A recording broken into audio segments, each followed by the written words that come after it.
땅이 혼돈하고 공허하며 흑암이 깊음 위에 있고 하나님의 영은 수면 위에 운행하십니다. 아멘. 창세기 1장 2절 말씀입니다. 그 땅에 하나님의 영이 운행하시다. 그 땅에 하나님의 영이 운행하시다 라는 말씀의 제목입니다. 5년 만에 다시 창세기를 살펴보고자 하는데요. 자, 창세기, 하나님께서 이 땅 가운데 창조하신 사역의 내용이 무엇인지, 또 하나님의 의도가 무엇인지를 우리 가운데 가르쳐주고 있는 내용이었습니다. 그래서 2절에서는 하나님의 창조 사역이 구체적으로 어떻게 이루어지는지를 조금 더 세밀하게 설명하고 있습니다. 그 첫 번째 단어가 바로 이제 그 땅이라는 단어인데요. 우리 본문에서는 이제 땅이 혼돈하고 라고 해서 이제 일반적인 명사처럼 했는데, 원어를 보시면 하아레츠, 그 땅이라고 구체적으로 설명하고 있습니다. 그 땅. 1차적으로 말하는 이제 그 땅은 이제 육지를 가리키는 말이겠고, 이것이 이제 보통 사람들이 해석하는 방법이고, 여기서 이제 한 걸음 더 나아가면 여기서 말하는 그 땅은 가나안 땅을 상징하는 의미로 주고 있는 말이었죠. 그런데 우리는 여기서 한 걸음 더 나아갑니다. 세 번째 주시는 의미를 우리가 함께 받기를 원하는데, 이걸 이제 3차원적으로 설명을 드렸는데, 세 번째 주시는 의미는 여기서 말하는 그 땅은 결국 성도들을 가리키는 말이었다. 그 땅은 바로 우리를 가리키는 말이었다. 이것으로 우리가 이것을 말씀을 받기를 원합니다. 자, 태초에 하나님이 천지를 창조하셨다라는 말씀으로 시작해요. 천지. 거기에도 이제 정관사 하가 붙어 있는데, 그 하늘과 그 땅입니다. 하나님의 창조 사역을 어떻게 만드시는가? 그 하늘이 그 땅이 되게 하신다는 뜻이었어요. 이걸 우리가 뜻이 하늘에서 이룬 것 같이 땅이 이루어지는 것이다, 이렇게 설명한단 말이죠. 그 하늘은 무엇이고 그 땅은 무엇이냐? 그 하늘은 하나님을 가리키는 말이었고, 그 땅은 성도된 우리를 가리키는 말이었죠. 자, 그래서 하나님이 이 땅 가운데 찾아오셔서 우리와 함께 하시는 그 하나님을 닮은 백성, 하늘에 속한 백성을 만드시는 이야기가 바로 하나님의 구원, 하나님의 창조 사역의 내용이었습니다. 자, 2절에서 말하는 바로 그 땅이라고 하는 것은 바로 우리를 가리키는 말로 이것을 궁극적으로는 이해할 수 있어야 합니다. 그 땅을 어떻게 하시느냐? 맨 마지막에 하나님의 영으로 말미암아 감싸 안아 보호하신다. 이런 말씀으로 우리가 이 말씀을 해석할 수 있습니다. 마치 지금 비가 오고 있는데, 계속해서 며칠 동안 계속 가을 장마처럼 계속 비가 오고 있는데요. 그 동물의 왕국이나 이런 거 보시면 새 집 위에, 또는 동물들이 사는 집 위에 비가 내리면 새가 나뭇잎을 이렇게 갖다가 놓거나 또는 날개를 쫙 펴가지고 자기 새끼들을 보호하는 영상들을 가끔씩 만나게 되는 그 모양과 좀 비슷합니다. 하나님께서 영으로 땅을 감싸 안아서 보호하시는 모양이에요. 자, 이게 하나님께서 어떻게 우리를 보호하시고 창조하시는가를 설명하고 있다라는 거죠. 마치 암탉이 날개를 펴서 자기 새끼들을 보호하는 것처럼, 어린 병아리들이 있으면 이렇게 쫙 펴가지고 감싸 안아서 외부로부터 또는 나쁜 것으로부터 보호하고, 또 품어냄으로 그들을 따뜻하게 보호하는 그 모양으로 나타내고 있는 것이 2절이 가리키고 있는 전체적인 그림의 모양입니다. 요 비슷한 내용이 마태복음 23장 37절에 소개하고 있는데, 암탉이 그 새끼를 날개 아래에 모음같이 내가 내 자녀를 모으려 한 일이 몇 번이더냐. 자, 암탉이 새끼를 보호하는 것처럼 감싸고 있는 모양. 이게 이제 독수리가 날개침같이 새 힘을 할 때, 여호와를 앙망한다 할 때 모양과도 비슷한 모양으로 설명하고 있습니다. 이처럼 처음부터 성경의 1절, 2절부터 이미 하나님께서는 보호하시는 분, 돌보시는 분, 감싸 안으시는 분, 그래서 우리를 구원하시는 분으로 설명하고 있다라는 것이죠. 자, 육지를 보호하시고 가나안 땅을 보호하시고, 더 나아가 영적 이스라엘 성도들을 보호하시는 분, 그분이 누구시냐? 바로 여호와 하나님이시다, 이렇게 이야기하고 있습니다. 그래서 이렇게 감싸 안은 모양, 돌보는 모양을 성경은 역사와 사건과 인물들을 통해서 계속 반복적으로 설명을 하고 있습니다. 대표적으로는 이제 성전 위에 하나님의 영광이 머무는 모양이에요. 이게 이제 뭐 구름 기둥, 불 기둥처럼 이렇게 떠 있는 모양으로 그것을 합니다만, 실제적으로는 감싸 안아 덮어 있는 모양으로 이해를 할 수 있어야 되는 거죠. 그 다음에 이제 윗공창, 아랫공창 이것도 보겠습니다. 위에 물이 아래를 감싸 안아 덮고 있는 상태로 우리를 보호하신다. 이것이 우리 하나님이시다, 이렇게 설명합니다. 그러므로 하나님은 단 한 번도 우리를 떠나신 적이 없어요. 한 번도 분리된 적이 없습니다. 이미 늘 그 품 안에 있었고 그의 보호하심 가운데 있습니다. 다만 이것을 우리가 깨닫지 못할 뿐이지 성경은 이미 처음부터 이것을 우리 가운데 증거하며 보호하고 있었다라는 거죠. 그러므로 하나님의 영광은 항상 성전 위에 머무는 것이고 여호와의 영은 항상 사람의 머리 위에 하나님의 은혜 위에 항상 거하는 모양으로 설명하고 있습니다. 예수님께서 태어나셔서 자라가실 때 성경은 이렇게 묘사를 하죠. 누가복음 2장 4절 아기가 자라며 강하여지고 지혜가 충만하여 하나님의 은혜가 그의 위에 있더라. 하나님의 은혜, 하나님의 영, 하나님의 보호하심 항상 우리 위에 하늘의 상태로 덮어져 있는 모양으로 우리를 묘사하고 있다라는 것입니다. 그러므로 그것들을 이제 깨우치고 깨닫고 이해하는 과정을 성경은 구원의 과정으로 설명합니다. 이게 뭔 말인지 모르고 있다가 하나님이 그러한 존재인지 모르고 있다가 어디에 있는지 알지도 못하고 깨닫지도 못하고 그러니 부르지도 구하지도 그를 바라지도 못했던 그 자가 이제 그 사실을 알게 되는 거예요. 그래서 그 다음부터 이제 빛이 있으라부터 나오는 자 이게 뭐냐면 그 땅이 오늘 본문에 보면 이제 흑암과 어둠, 이런 혼돈과 공허 이런 말로 비어 있거나 어둠이거나 깨닫지 못하는 상태임을 드러내게 하시고 그래서 어떤 일을 하시느냐 하나님의 영이 감싸 안으심으로 그를 보호하심으로 이제 하나님의 역사하심을 점점 깨닫게 하시고 보호하시는 내용으로 설명하고 있단 말이죠. 그래서 성경의 이야기를 계속 들으면 마치 부모가 어린 아기를 사랑하는 것 같이 우리를 사랑하시는 분이 하나님이심을 계속해서 설명하고 있는 것입니다. 우리가 즐겨 부르는 찬송 중에 예수 사랑하심은 성경에 써있네. 하나님께서 우리를 사랑하셨다라는 증거를 구체적으로 하나님이 우리를 이렇게 사랑하셨다라는 것을 이렇게 구체적인 구절로는 찾기가 쉽지가 않아요. 이스라엘 보호하셨다, 구원하셨다, 그들과 함께 하셨다, 그들 돌보셨다 이런 말은 많이 나오지만 구체적으로 사랑하셨다. 어떻게 사랑하셨는가 이미 창세기 1장 1절과 2절에 드러나고 있다라는 거죠. 자, 하나님의 역사하심을 알게 된 자들은 처음부터 이렇게 하셨네. 원래 우리를 이렇게 보호하셨네. 다만 우리가 그걸 알지 못하고 있었기 때문에 우리가 가져준 어둠, 우리가 가지고 있는 무지, 우리가 갖고 있는 자기 고집 이것들을 깨뜨리기만 하면 그래서 하나님의 것을 순전히 받아들이기만 하면 그 하나님의 은혜와 사랑이 무엇인지를 아는 자들로 우리를 바꿔내신다라는 거죠. 그래서 사랑받는 자처럼 하나님의 은혜의 백성들처럼 하나님의 영광이 늘 그 위에 머물러 살아가는 하나님의 사람들처럼 살게 하시는 것이 바로 이 성경을 통해 주시는 하나님의 사랑의 고백이자 우리에게 주시는 복음의 편지가 된다라는 것이죠. 그럼 우리가 가장 먼저 이 말씀을 붙잡고 나아갈 때 오늘도 예전에도 처음부터 그러셨던 것처럼 오늘도 그렇게 할 것이고 내일도 그렇게 하시는 분이 하나님 아니십니까? 우리 하나님께서 땅 위에 항상 운행하심으로 동행하신 것처럼 오늘도 주님께서 우리와 동행하시고 우리를 감싸 안으시고 덮으시고 보호하시며 인도해 주실 줄 믿습니다. 그 복음의 전제 가운데 말씀을 함께 붙잡고 오늘도 주와 동행하시며 살아가시는 성도님들 되기를 원합니다. 자, 본문에 보면 이제 땅이 공허하고 혼돈하다 이런 말이 나오는데 2절 다시 한번 보면 혼돈하고 공허하며 이걸 이제 문자적으로만 본다고 하면 황폐하다, 비어있다 이런 말입니다. 그런데 땅이 황폐하다는 것을 어떻게 알았을까? 공허하다, 비어있다는 것을 어떻게 알았을까? 이거는 하나님이 전제가 되지 아니하면 알 수 없는 내용이에요. 빛이 비춰져야 어둠인 걸 깨닫는 것이고 누군가 문을 열고 들여다보니까 아무것도 없네를 아는 것이지 아무 일도 일어나지 않으면 무슨 일이 일어난지 아무도 깨닫지 못한단 말이죠. 그런데 그 땅, 우리의 성질 자체가 혼돈하고 공허하다라는 것은 황폐하다, 비어있다 이걸 이제 1차원적으로, 2차원적으로 이제 이해할 수 있겠습니다만 그 전제가 되는 배경은 뭐냐면 하나님의 속성으로 보니까 우리가 그런 상태더라 이런 의미입니다.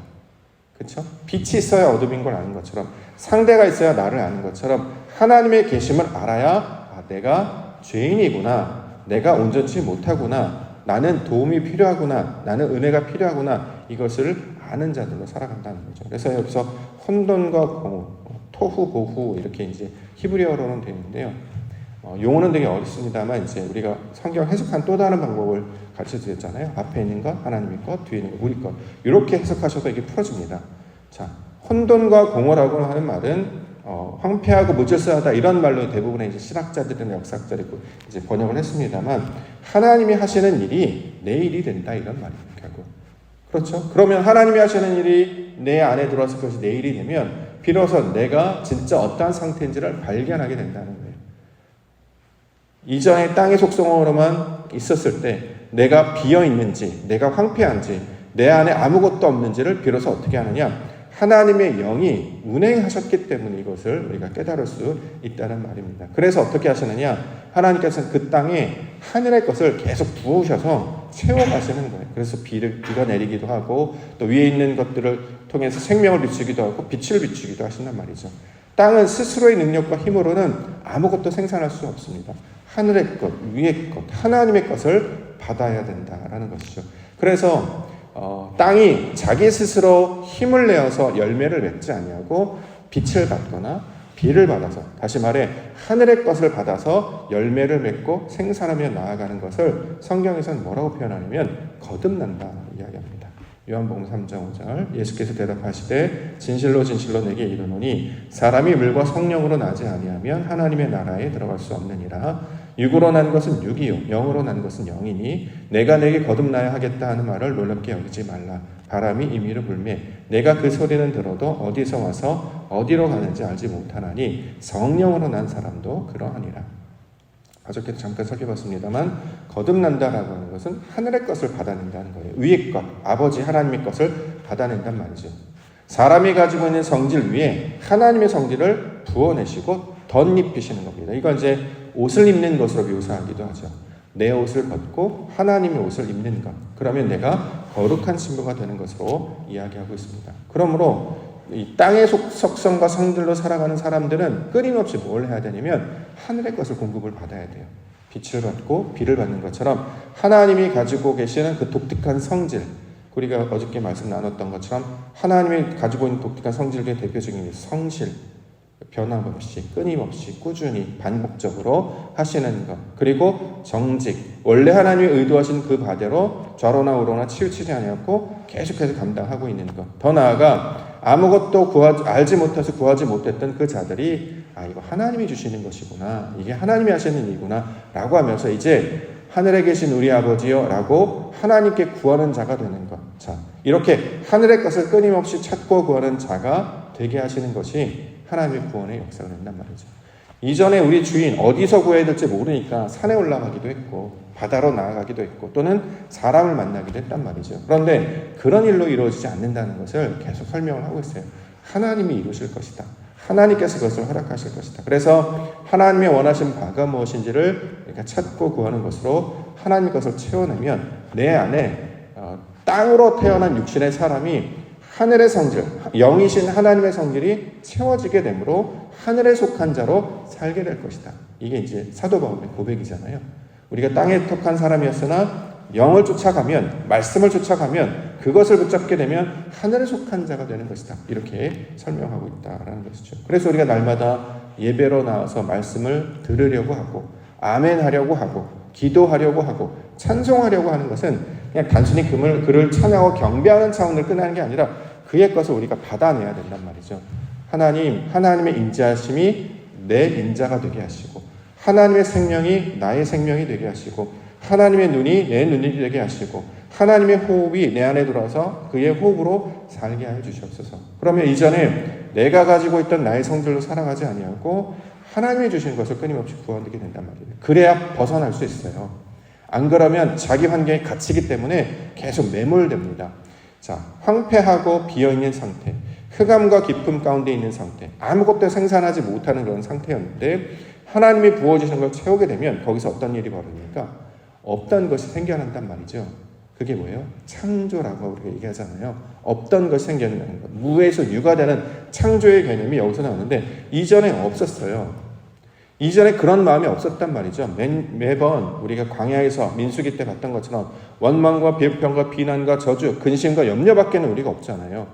집에 있어서 나 혼자 계속 골똘히 계속 생각하면 선한 것이 생각해낼 수 없단 말이죠. 하나님께서 인도하신 그곳으로 나아가서 무언가 새로운 것들을 만나게 되면 자극과 도전, 또 하나님께서 주시는 사람들을 만나게 되고 또한 방법들을 깨우쳐 알게 되는 것처럼 자기가 가지고 있는 자기 상태에서 벗어나서 하나님이 요구하신 그 상태로 나아가게 되는 것, 이것을 하나님께서 하늘에 속한 자의 속성을 받아내는 것으로 설명하고 있는 것입니다. 자, 이것이 왜 가능하느냐? 우리를 덮어 있다는 거, 이거 이제 울타리 개념으로 설명할 수도 있습니다. 하나님께서 우리를 울타리로 보호하시기 때문에 얼마든지 자기가 성경 그 외양간에 나올 수 있단 말이죠. 이리가, 곰이 또는 외부의 어떤 것이 우리 습격해서 나를 공격하면 어떡하지? 두려워서 그 집안, 마치 우리에 갇혀있는 그 작은 그 창장 안에 갇혀져 있는 그런 짐승이 아니라 거기서 뛰쳐나와서, 하박국에 보면 이제 소가 이렇게 나와가지고 햇빛 가운데 이렇게 뛰어노는 것처럼, 사슴들이 빛 가운데 나와서 이렇게 뛰어노는 것처럼 우리가 갖고 있는 그 생각의 틀, 습관의 틀, 인식의 틀에서 자꾸 벗어나게 하시는 것이 하나님께서 우리에게 요청하시는 구원과 창조의 개념입니다. 그러므로 내 안에 선한 것, 다시 말해 새로운 것이 있는지를 늘 확인해 보면 없다라는 걸 발견하게 돼요. 그럼 어떻게 하느냐? 그걸 갖고 있는 사람한테 달라고 해야죠. 성경에서는 그것을 하나님께 갖고 계신다. 우리에게 계속 말씀하고 있는 것입니다. 그래서 내게 구하라.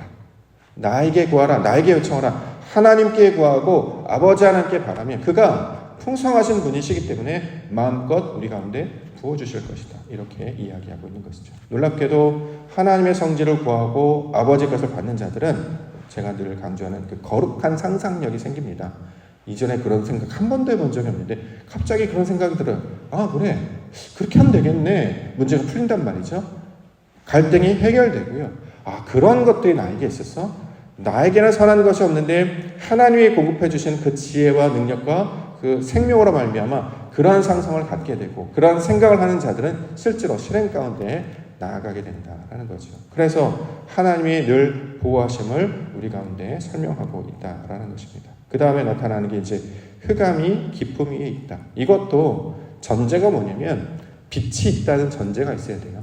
그렇죠? 어둠이라는 것, 또 기쁨이라는 것, 어떤 성질의 차이가 나타나는 건 어떻게 하느냐? 하나님께서 우리와 함께 하시기 때문에 이게 발견된단 말이죠. 그러므로 이걸 발견했다라는 것이 우리에게는 축복입니다. 왜냐하면 우리는 다 똑같잖아요. 우리는 뭘 잘못했는지 우리는 몰라요. 우리는 뭘 모르는지 우리는 모릅니다.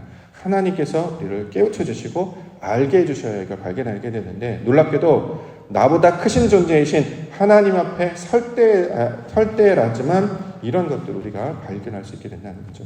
그래서 성경에서 큰 것을 말할 때는 하나님의 것을 말하는 것이고 작은 것을 말하는 것을 우리를 가리키는 말이다. 그래서 이 작은 자가 나중에 하나님의 형상과 모습을 닮아서 그것들로 채워지면 우리가 큰 자가 된다. 그렇죠? 그래서 세례 요한이 주 앞에 큰 자 이런 표현을 하는 이유가 사람의 성질로 살아가지 아니하고 그가 하나님의 성질을 구하는 사람이었기 때문이다. 이렇게 설명하고 있는 것이잖아요. 세상 가운데 누가 큰 사람이 될 것인가? 누가 하나님의 사람이 될 것인가? 다른 것이 아니라 나의 연약함을 알고 나의 부족함을 알고 내가 내 안에 선한 것이 없음을 알고 그 풍성하신 그분께 나와 누가복음에 나타난 간청하듯이 그것을 가지고 있고 소유한 자에게 구하라, 요청하라, 그가 내어주는 것처럼 우리 하나님께 그것을 요청할 것을 우리 가운데 가르쳐주고 있습니다. 왜냐하면 하나님의 영을 우리를 덮으시는 분이시기 때문에 우리를 보호하시는 분이시기 때문에 그러므로 세상의 무익한 것들을 쫓아가지 아니하고 생명이시며 진리이시며 살아계신 우리 하나님께 그의 도움을 구할 때 우리 하나님께서 얼마든지 언제든지 어느 때든지 우리를 인도하시며 도와주실 줄 믿습니다. 그래서 우리가 새벽 기도하는 거 아니겠습니까? 오늘도 하나님 하루가 펼쳐져요. 이런 가을을 본 적이 없단 말이죠.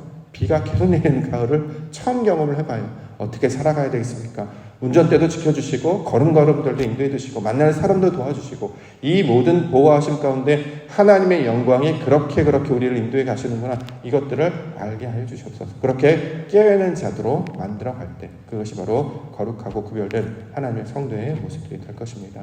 성전 위에 우리 하나님의 영광이 함께하는 것처럼 우리 성도님들 심령 가운데 우리의 머리 가운데 하나님의 영이 오늘도 우리를 보호하시며 동행해 주실 줄 믿습니다.